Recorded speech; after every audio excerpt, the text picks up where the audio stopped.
Direktur Teknik PDAM Tirtamusi Palembang Stefanus mengatakan saat ini memang belum semua pelanggan PDAM Tirtamusi yang bisa menikmati pelayanan 24 jam, tetapi baru 45%. Dipastikan saluran air bersih PDAM ke pelanggan menggunakan air bersih setidaknya 6 jam per hari.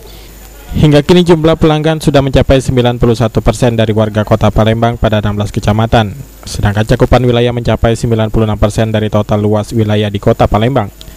Masih terbatasnya pelanggan yang menikmati layanan air bersih 24 jam karena terkendala instalasi pengelolaan air bersih belum mampu mencukupi kebutuhan masyarakat. Namun ditargetkan tahun 2016 mendatang, semua pelanggan PDAM Tirtamusi menikmati pasokan 24 jam.